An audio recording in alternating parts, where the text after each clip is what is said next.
Steve Rogers era um soldado, né, um recruta ali, que se voluntariou a um projeto do soro do super soldado. Ele era esse franzino aqui, esse frangote aqui. E depois de passar pelo processo do super soldado, se tornou esse soldado marombado aqui, que era o ápice do humano. Sim, ele é o ápice do Homo sapiens sapiens. O que que isso quer dizer, João? Ele não tem invulnerabilidade, ele também não voa, mas ele tem algumas habilidades, porque ele é o ápice genético humano. Sendo o ápice genético humano, o nosso amigo se tornou aqui o chamado Capitão América. Mas, ao ser exposto ao soro do super soldado e se tornar o ápice humano, ele ganhou uma força no auge humano, podendo levantar até 800 quilos e, em algumas histórias, 2 toneladas. Então, 2 toneladas é o limite de peso que o Capitão América consegue erguer. Ele também tem uma velocidade de 48 quilômetros por hora, o que é mais do que um atleta olímpico. Isso mesmo, ele é mais do que um atleta olímpico. Ou seja, o Wilson Bolt perderia para ele numa corrida. O cara é forte e rápido também. Ele também tem uma agilidade que é o ápice humano, que pode se esquivar de tiros. Isso mesmo, se você atirar nele e ele tiver um tempo de reação, ele pode desviar da bala. Ele também não se cansa muito facilmente, podendo lutar por 48 horas sem descanso. Isso é muito, se você for parar para pensar que um ser humano se cansa rápido. Né? Ele também tem uma cura acelerada, sendo 12 vezes mais rápido do que um ser humano comum.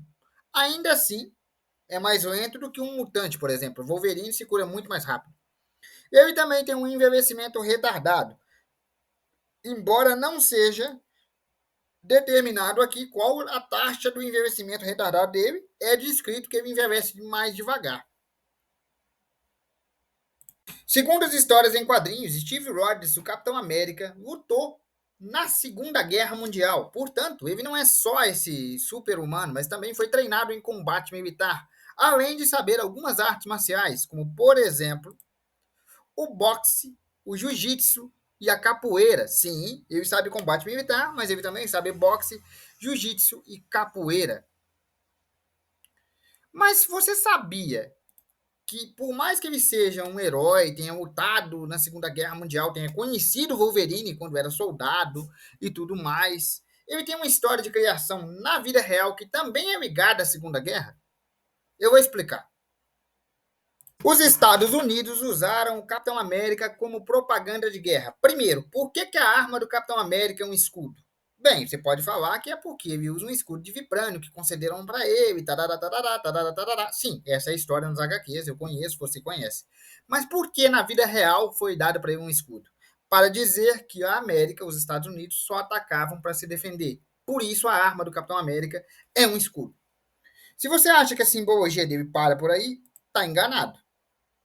Porque o Capitão América foi criado durante a Segunda Guerra Mundial. Isso mesmo, como uma propaganda militar pró-América. Ou seja, eles queriam mesmo que esse ideal americano se propagasse. Deram a ele um escudo como arma pela razão que eu já expliquei.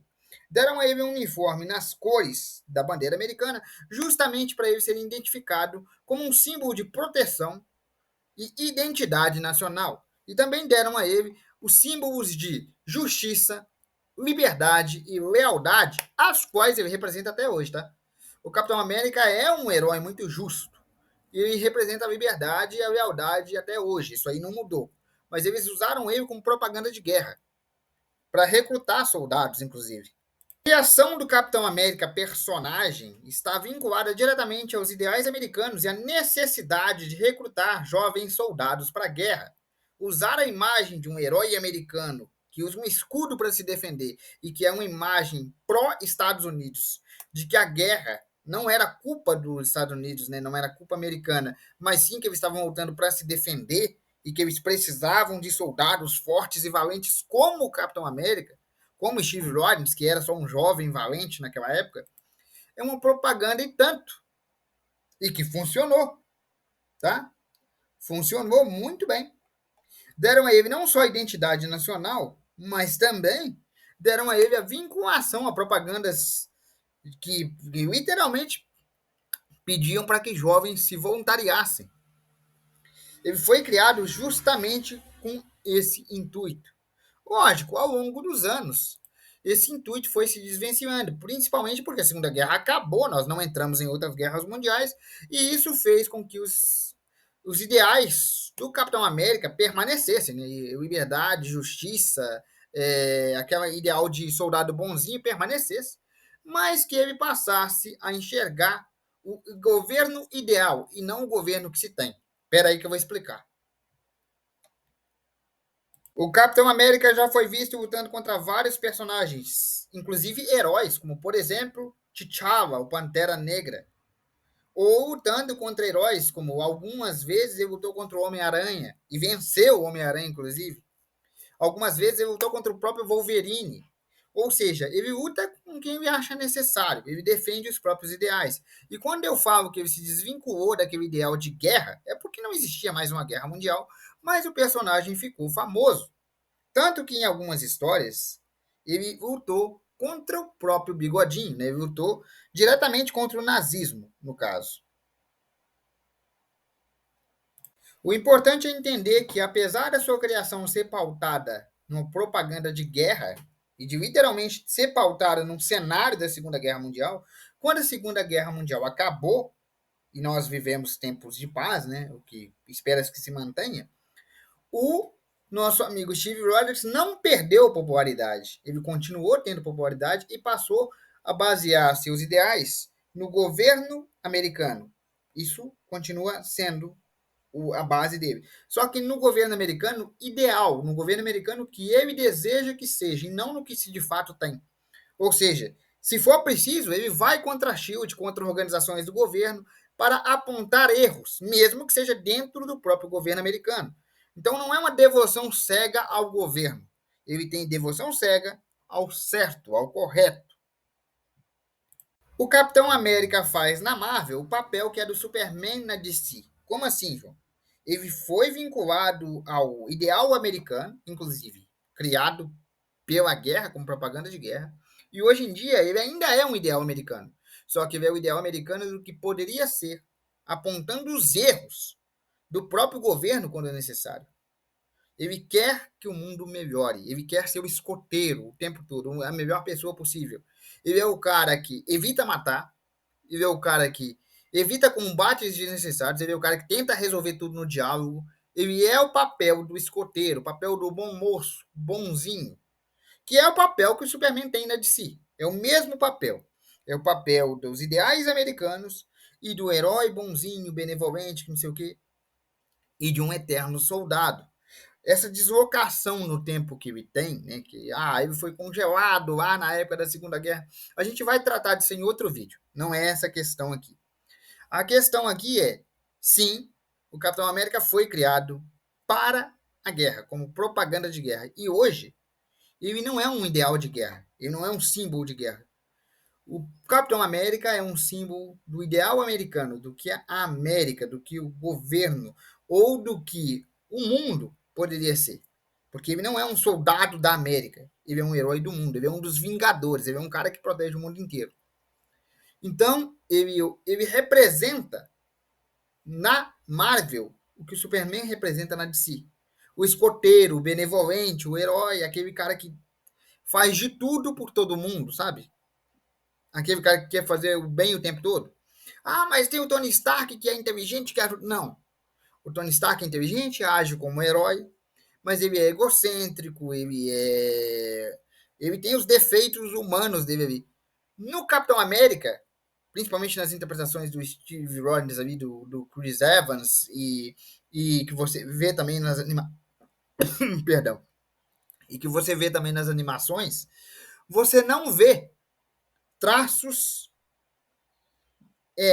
desagradáveis, né? Traços desagradáveis humanos. Tipo assim, você não vê inveja, você não vê ganância, traços desagradáveis humanos. Você não vê esses traços no Capitão América. O Capitão América é o ideal humano. É o bonzinho, é o perfeito, é o que quer o bem de todo mundo, é o escoteiro. É o mesmo papel que o Superman desempenha na DC. Por isso que mesmo depois da guerra, né, quando acabou a Segunda Guerra Mundial, o papel do Capitão América estava muito bem demarcado ali. Ele ainda era o herói, só que ele não era mais o herói de guerra. Ele não era o herói da guerra. Ele era o herói de guerra, o veterano de guerra, que tinha muito a ensinar para a população em tempos de paz. Mesmo hoje, assim como o Superman, o Capitão América também tem os ditos ideais americanos, que é a liberdade, a coragem e a justiça.